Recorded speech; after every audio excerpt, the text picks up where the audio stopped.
Welcome back to the Gunnkiss Murder Mystery channel. I'm Kerr9000 and I'm here today to talk about the murder of Teressa Pamela Jacobs. Going with a slightly more modern one this time. The thing that made me want to touch on this murder the most was the fact that a firearm was involved. You see, most people tend to think that the UK does not have guns, and while it is certainly true that we don't have the amount that America, for example, has, they certainly are in this country. According to the most recent figures I could find for England and Wales, there are 156,000 people certified to hold firearms, and they hold 617,171 weapons, and these are just the registered weapons. According to research, it's estimated that in 2018 there were 978,000 unregistered firearms in England, Scotland and Wales, and 53,000 in Northern Ireland. These might sound like high numbers, but if you're keeping your nose clean and don't happen to know any farmers or gamekeepers, then you are highly unlikely to ever see a real gun anywhere other than in the arms of a specially trained firearms police officer.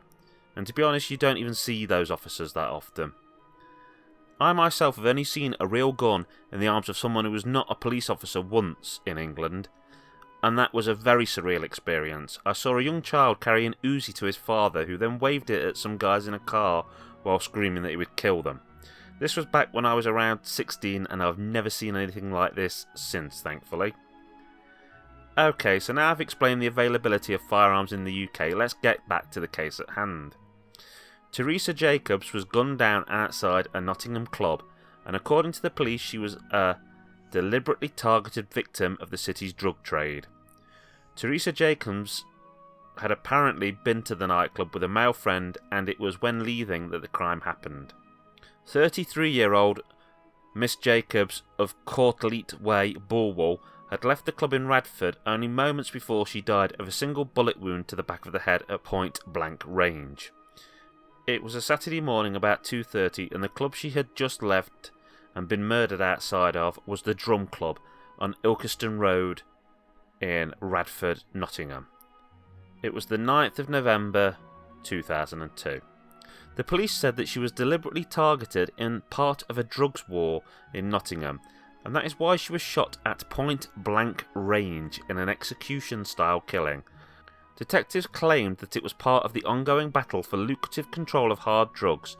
Apparently she was said to have been a dealer of crack cocaine.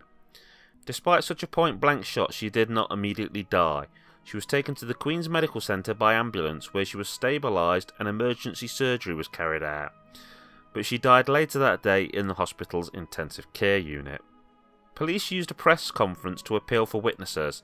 There were said to have been about 40 people outside the club at the time of the shooting, yet only a handful of witnesses came forward, and what information they came forward with was not enough. Detective Superintendent Michael Ward told a press conference at Nottinghamshire Police Headquarters in Arnold that the shooting was a tragic loss of life. He went on to say that this loss of life of a young woman is very sad, but from the evidence so far, I can say that we believe she was the intended target. She was shot at the closest possible range, and it has the hallmarks of an intended killing, possibly linked to the drug supply network in Nottingham. In the last year, we've seen an increase in shooting incidents linked to competing drug supply networks in the city. Now we have seen the tragic loss of life of this young woman. The world has changed in the past 3 years. People are willing to settle their disputes by use of firearms. It is quite obvious that the person responsible intended to have the most effect from the use of this weapon. Mrs. Jacobs' killer was described only as a man wearing a hooded garment. He approached his victim from some industrial units which were located near Bulwell Road, and he left the scene of the crime running towards the city centre. A Jamaican national was charged with their murder at one point, but the Crown Prosecution Service offered no evidence and the case collapsed.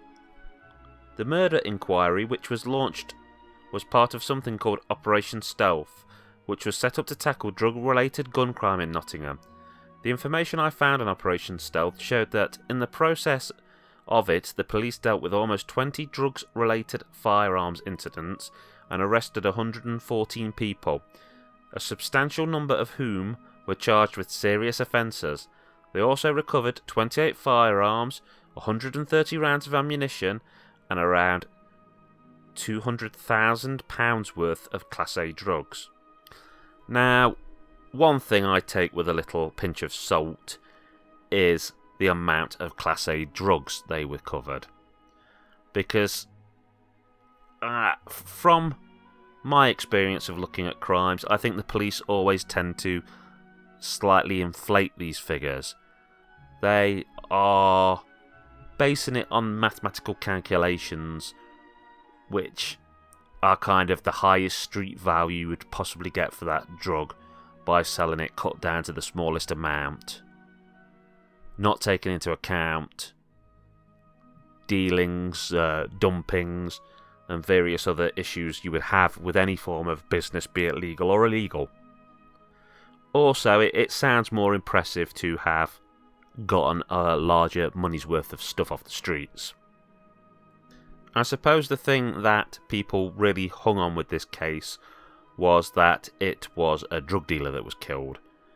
People stuck to this in two ways. One is by essentially allowing themselves to feel no sympathy for the person because it's just a drug dealer, so to speak. But I think it's mostly because people want a sense of safety.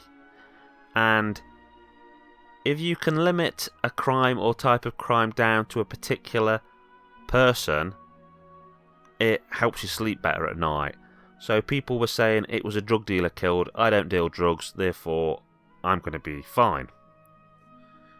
Which I do tend to think, there's a degree of truth to this sort of thing, because if you choose to involve yourself in that kind of a world, I think you are opening yourself up to a higher chance of, being killed, essentially.